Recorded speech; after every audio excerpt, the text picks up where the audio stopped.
बिस्मिल्लाहिर्रहमानिर्रहीम। अस्सलाम वालेकुम फ्रेंड्स, एमटीएस टेस्ट गाइडर में आपको इस चैनल में वेलकम करता हूँ फ्रेंड्स। आज हम इस तरह करते हैं कि एक पेपर हो चुका है और ये पेपर लेबर इंस्पेक्टर के लिए हो चुका है, जबकि ये पेपर जो है PPSC Punjab public service commission ने कंडक्ट किया है और ये पेपर 4 अक्टूबर 2020 को हो चुका है। तो इसी पेपर का जो इम्पोर्टेंट क्वेश्चन है, जैसे कि इसे मैथमेटिक्स के भी सम क्वेश्चन मैंने इंक्लूड कर दिया है, इसके साथ साथ इंग्लिश से भी कुछ क्वेश्चन है। तो अगर आप चाहते हैं कि हम पूरी वीडियो देखें तो आपको बहुत फ़ायदा हो सकता है, क्योंकि इसमें सारे क्वेश्चन मैंने इंक्लूड कर दिया है। तो आइए देखते हैं इसकी पहला part.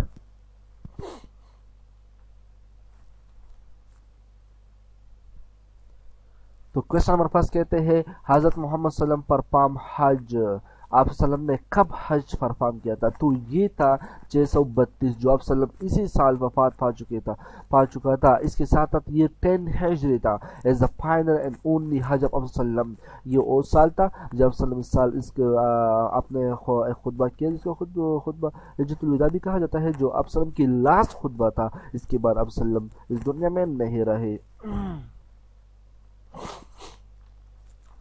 In battle of Uhud, leader of infidel, कुफार का लीडर ओहद में कौन था?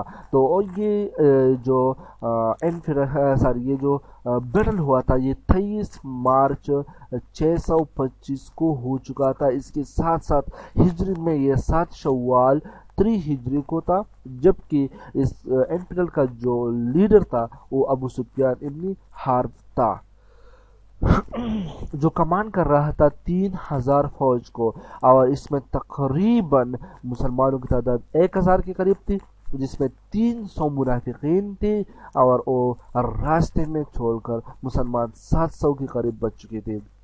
इसके अलावा इसी जंग में पहले जो स्टार्ट में मुसलमान बहुत ही तेज से जा रहे थे और कुफार मैदानी जंग से भाग गए, लेकिन खालिद बिन वलीद चोटी से आकर वहां पर रसूल सल्लल्लाहु अलैहि वसल्लम ने तीर अंदाजों को बिठा करता, तकरीबन उनकी तादाद 50 थे। और इनमें बाज ने इस तरह कर दिया कि अब सलम को कहा था कि आपने इनको जहाँ छोड़ना नहीं, कहा हम जीती या हारे, लेकिन आपने इस जगह को छोड़ना नहीं। तो इसमें ये बात की बात को कभी टालना नहीं चाहिए। तो इसमें अब सलम की 4 दातें शहीद हुई और इसके साथ मुसलमानों की तादाद जो थी 85 इसमें शहीद हुई, जिसमें 75 मदीना के सहाबा थे, जबकि 10 मुहाजिरीन इसमें शामिल थे। तो याद रखना, मेरे जो पॉइंट्स कहीं बहुत इंपॉर्टेंट है, आ सकता है अगले पेपर में। क्वेश्चन नंबर 3, जुल्करनैन नेम मेंशन इन व्हिच सूरा? जुल्करनैन कुरान मजीद की कौन सी सूरत में वो मेंशन किया गया है, इसका जिक्र हुआ है? तो वो सूरह अल कहफ में जुल्करनैन का जिक्र भी हुआ है। सूरह अल कहफ में उन 7 आदमी का भी जिक्र है, जो एक गार में थे, उसका भी जिक्र हो चुका है। Question number 4, SAARC 1995 year. SAARC अक्सर इस तरह होते हैं जब एक बड़ी से ऑर्गेनाइजेशन एक ईयर में कोई मुनाकिद करता है, इजलास मुनाकिद करता है, तो इसमें इसी साल को कोई नाम से रिलेट करता है, जिसे इस साल को रिलेट कर दिया प्योरिटी ऑफ रिडक्शन, प्योरिटी का खात्मा करना। तो ये 1995 का जो सार्क कॉन्फ्रेंस था, इसका बेसिक मकसद था प्योरिटी का खात्मा करना। क्वेश्चन नंबर 6, जू कबलतैन सिचुएटेड एंड। जू कबलतैन क्या हुआ था? जू कबलतैन इस तरह था कि जब आप सल्लम एक मस्जिद में वहाँ पर नमाज पढ़ रहे थे, तो इस मस्जिद का जो कबला था वो पहला था हम बैतुल मुक़द्दस, लेकिन बाद में आप सल्लम का अल्लाह का हुक्म आया और सल्लम को बताया कि आपने अब मदीना अब आपने मक्का की तरफ नमाज पढ़ने है, काबा की तरफ नमाज पढ़ने है। तो ये है मदीना में, हिजरत के बाद वाली है, ये मदीना में है। क्वेश्चन नंबर 7, NEC स्टैंड पर, NEC का मतलब क्या है? तो ये एक इसका मतलब है नेशनल इलेक्ट्रिकल कोड, जबकि ये डिपेंड करता है कि पेपर किस तरह से लिया है। तो ये डिपेंड करता है नी फ्रॉम इलेक्ट्रिक कंपनी से भी हम इसको NEC कहा जाता है। तो I think national electric code is correct. यहाँ पर ये बहुत इंफॉर्मेशन है कि IT CAI stand for, IT में CAI किसको स्टैंड करता है? तो ये कंप्यूटर असिस्टेड इंस्ट्रक्शन को रिप्रेजेंट करता है। Very simple. Question number 9, Excel formula क्या होता है? फार्मूला इज इंस्पिरेशन, ये हमें मालूम है। To that calculate values and cell, ये सेल में डेटा कैलकुलेट करते हैं, वैल्यू कैलकुलेट करते हैं या रेंज में कैलकुलेट करते हैं। जैसे ये एक फार्मूला मैंने यहाँ पर, ये एक्सेल का एक फार्मूला है। Question number 10, Doklam dispute between which two country? Doklam किन दो कंट्रों के दरमियान डिस्प्यूटेड है? तो याद रखना डोकलाम जो है ये चाइना और भूटान के दरमियान लोकेटेड है और डिस्प्यूट टेरिटरी है। जबकि ये ट्राई जंक्शन है, इट मीन ये ऐसी एरिया है जो भूटान, चाइना और इंडिया के साथ ट्राई जंक्शन में है, और ये एक्चुअली चाइना और दोनों के दरमियान, भूटान के दरमियान एक डिस्प्यूटेड है, लेकिन इंडिया कहते हैं हमारे हिस्सा नहीं है, तो इसको तस्वुर नहीं करते। जबकि इंडिया भूटान का साथ दे रहे हैं इस डोकलाम की जो डिस्प्यूट है।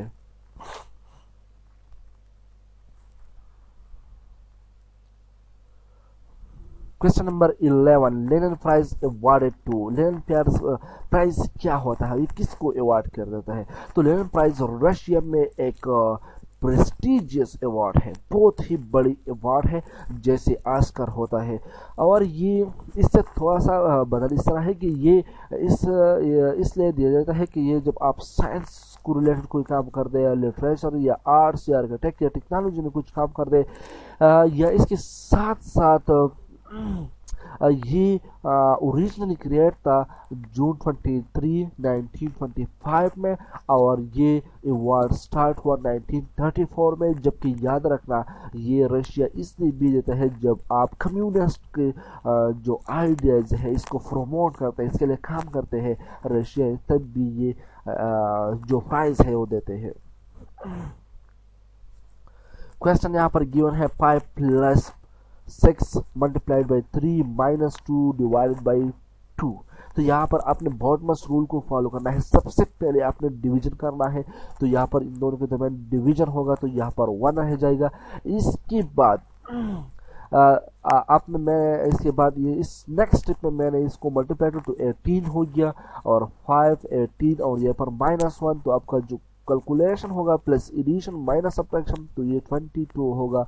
The result is 22। सबसे पहले आपने डिवीजन, बाद में मल्टीप्लिकेशन करना है। अगर आपने थोड़ा सा गलती की तो हो सकता है question number 14, sum of ages of 5 children. अगर 5 बच्चे हैं जिसका सम ऑफ एजेस 50 ईयर्स है, 5 बच्चे हैं जिसका जो एज है वो अगर हम सम करते हैं तो 50 ईयर्स है, जबकि हर बच्चे के दरमियान इंटरवल क्या है, वो 3 ईयर्स है। तो what is the age of youngest? जो सबसे छोटा बच्चा है उसका एज क्या होगा? तो आइए मैं आपको दिखाता हूँ कि आप इस तरह क्वेश्चन किस तरह कर सकते हो। ये है लेट सपोज पर एक बच्चे का एज हुआ लेट एक्स, तो दूसरे का ऑटोमेटिकली x + 3 हुआ, क्योंकि यहाँ पर जो डिफरेंस दो के दरमियान है वो इंटरवल है वो 3 है। इस तरह यहाँ पर भी डिफरेंस इसी के साथ ये होगा 3, तो 6 बन जाएगा, ये x + 9 बन जाएगा, ये x + 12। तो बाद में जो हम इसको ऐड करते हैं तो 50 ज़रूर होगा। ये पहले का एज है, ये दूसरी का एज है। पहले का एज x है, दूसरे का एज x + 3 है, तीसरे का एज x + 6 है। तो इस तरह 6 होता, और इस तरह जो 5 वाला लड़का है दरमियान जो डिफरेंस 3 है, तो टोटल एज x प्लस सारे का जो टोटल एज होगा वो 50 होगा। आइए इसको सॉल्व करते हैं। तो अगर आप इस तरह करते हैं कि इसको यहाँ पर ब्रैकेट को रिमूव करते, तो सब सिंपल एडिशन है, तो आप x यहाँ पर 5x है तो 5x, और बाकी जो नंबर अपडेट कर तो 30 है।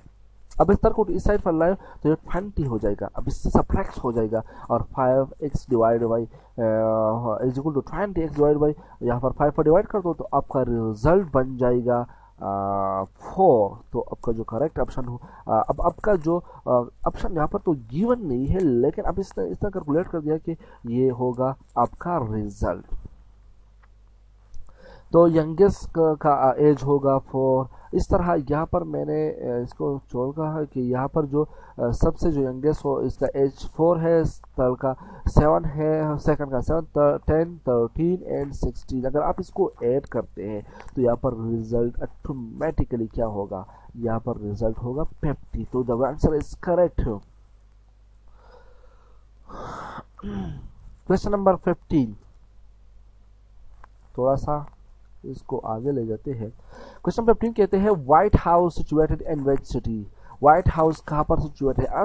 एक्चुअली व्हाइट हाउस क्या होता है? एक्चुअली व्हाइट हाउस है जो प्रेसिडेंट होता है यूएसए का, वो इसका रेजिडेंस होता है, ऑफिशियल रेजिडेंस होता है, यहाँ पर वो रेजिडेंस लेता है। ये वाशिंगटन डीसी में है, जबकि ये 1800 से अमेरिका के सदर यहाँ से रह रहे हैं। Question number 16. Status of Liberty situated in West. जो स्टेटस ऑफ लिबर्टी है ये कहाँ पर सिचुएटेड है? तो ये लिबर्टी आइलैंड ये न्यूयॉर्क हार्बर वेदन यूनिवर्सिटी जो यूनाइटेड स्टेट में है, यहाँ पर ये सिचुएटेड है। Article related to Kashmir. Article related to Kashmir 2 article है। एक आर्टिकल है 370 जो इंडियन कॉन्स्टिट्यूशन के साथ है, और दूसरा है आर्टिकल 35A। अब 370 का मतलब क्या है और 335 का मतलब है? तो 370 की कारण से ये कश्मीर एक स्पेशल स्टेटस है, जम्मू एंड कश्मीर, ये इंडिया का स्टेट नहीं होगा, ये स्पेशल स्टेट होगा। ये 1954 से लेकर 2000 अक्टूबर 2019 तक था। जब 5 अगस्त 2019 को ये आर्टिकल रिमूव हुआ, 5 अगस्त 2019 पर ये आर्टिकल रिमूव, तो वहाँ से क्या होगा, 5 अगस्त 2019 से वहाँ पर क्या स्टार्ट होगा, इसको हम कहते हैं कर्फ्यू स्टार्ट हुआ। तो ये था आर्टिकल 370। इसके बाद आर्टिकल 235A, यहाँ पर जो रेजिडेंस होगा ये यहाँ से यहाँ पर कुछ भी बना सकते हैं, लेकिन बाहर से चाहे इंडियन का नेशनल भी हो और यहाँ पर कुछ भी नहीं खरीद सकता है, ना ही बना सकता है। तो ये आर्टिकल 35A होता है।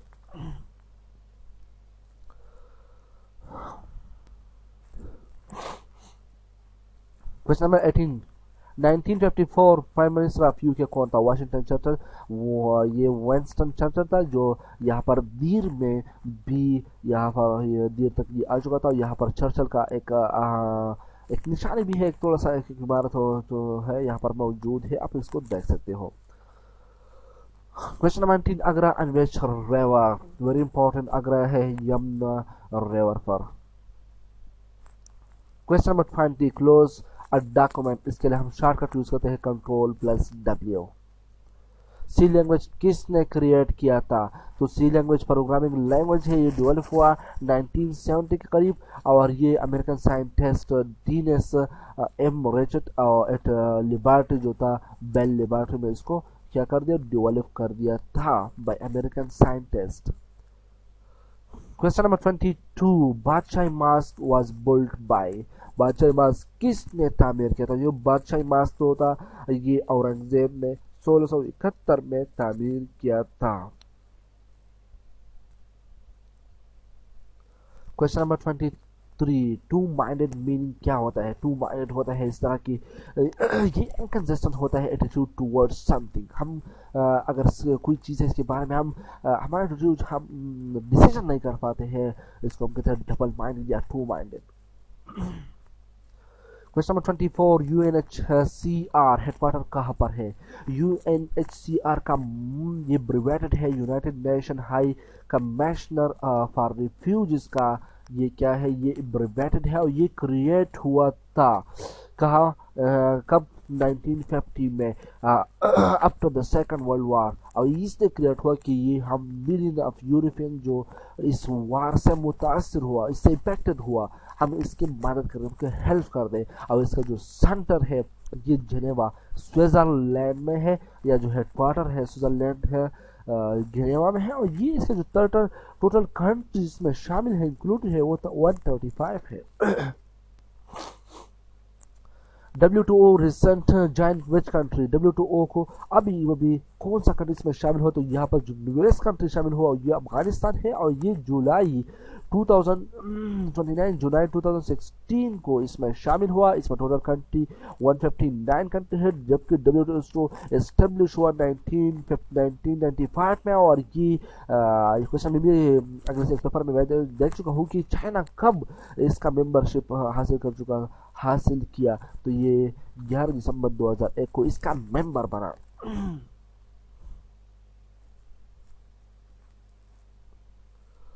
Question number 26. Pakistan become member of SCO, Shanghai Cooperation Organization. Pakistan कब इसका मेंबर बना, तो इंडिया और पाकिस्तान मिलकर एक ही समिट में, ये जो अस्थाना कजाकिस्तान में हो रहा था 9 जून 2017 को, ये इसका मेंबरशिप बना। और ये दोनों मिलकर इसके साथ अब टोटल कंट्री हो गई 8 कंट्रीज। सार्क 1995 ईयर, तो ये ऑलरेडी हो चुका है ईयर ऑफ द